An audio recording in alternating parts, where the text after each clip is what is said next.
سورہ حشر، سورت نمبر 59۔ شروع کرتا ہوں اللہ تعالیٰ کے نام سے جو بڑا مہربان نہایت رحم والا ہے۔ آسمانوں اور زمین کی ہر چیز اللہ تعالیٰ کی پاکی بیان کرتی ہے، اور وہ غالب با حکمت ہے۔ وہی ہے جس نے اہل کتاب میں سے کافروں کو ان کے گھروں سے پہلے حشر کے وقت نکالا۔ تمہارا گمان بھی نہ تھا کہ وہ نکلیں گے، اور وہ خود بھی سمجھ رہے تھے کہ ان کے سنگین قلعے انہیں اللہ کے عذاب سے بچا لیں گے۔ بس ان پر اللہ کا عذاب ایسی جگہ سے آ پڑا کہ انہیں گمان بھی نہ تھا، اور ان کے دلوں میں اللہ نے روب ڈال دیا۔ وہ اپنے گھروں کو اپنے ہی ہاتھوں اجاڑ رہے تھے، اور مسلمانوں کے ہاتھوں برباد کروا رہے تھے۔ بس اے آنکھوں والو، عبرت حاصل کرو، اور اگر اللہ تعالیٰ نے ان پر جلا وطنی کو مقرر نہ کر دیا ہوتا تو یقیناً انہیں دنیا ہی میں عذاب دیتا، اور آخرت میں تو ان کے لیے آگ کا عذاب ہے ہی۔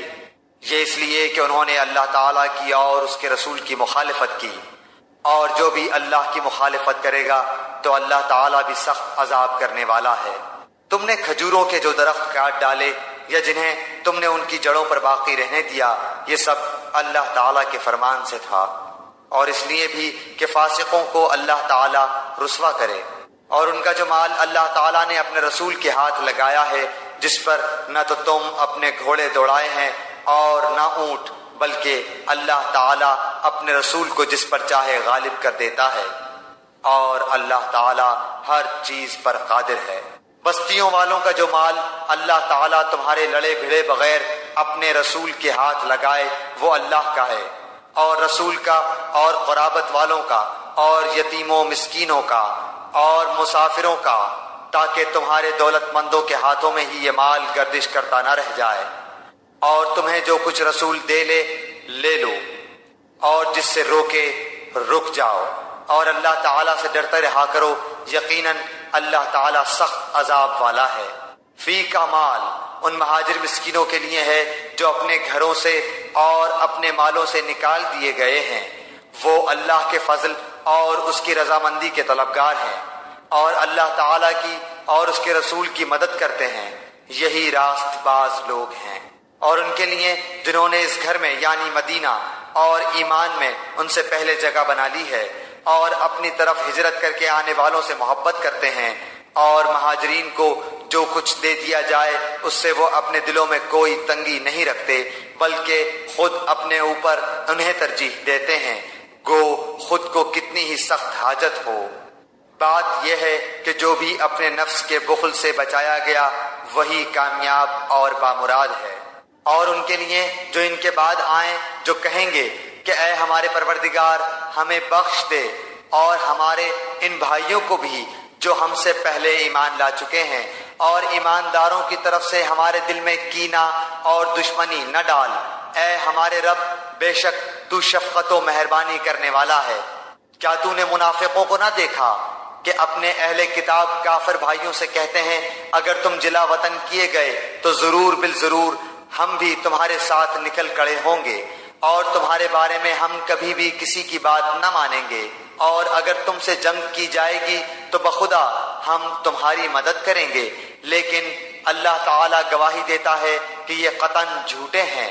اگر وہ جلا وطن کیے گئے تو یہ ان کے ساتھ نہ جائیں گے، اور اگر ان سے جنگ کی گئی تو یہ ان کی مدد بھی نہ کریں گے، اور اگر بالفرض مدد پر آ بھی گئے تو پیٹ پھیر کر بھاگ کھڑے ہوں گے، پھر مدد نہ کیے جائیں گے۔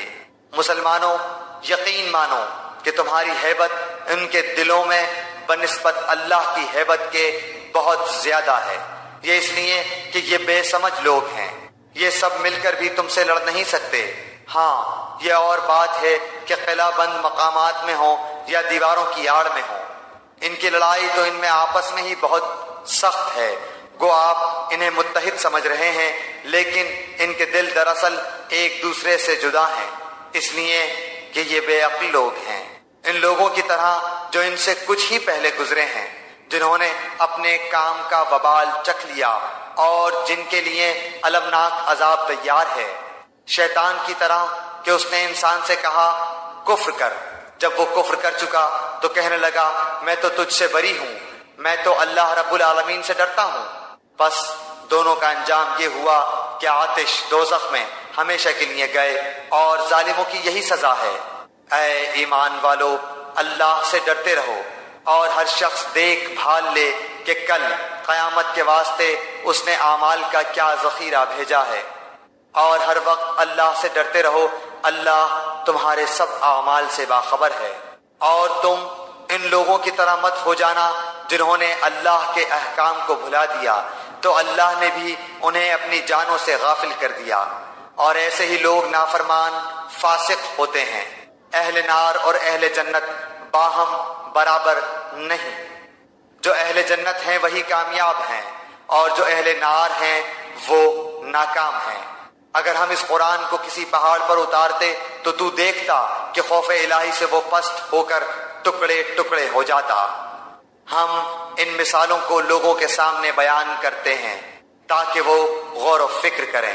وہی اللہ ہے جس کے سوا کوئی معبود نہیں، چھپے کھلے کا جاننے والا، مہربان اور رحم کرنے والا۔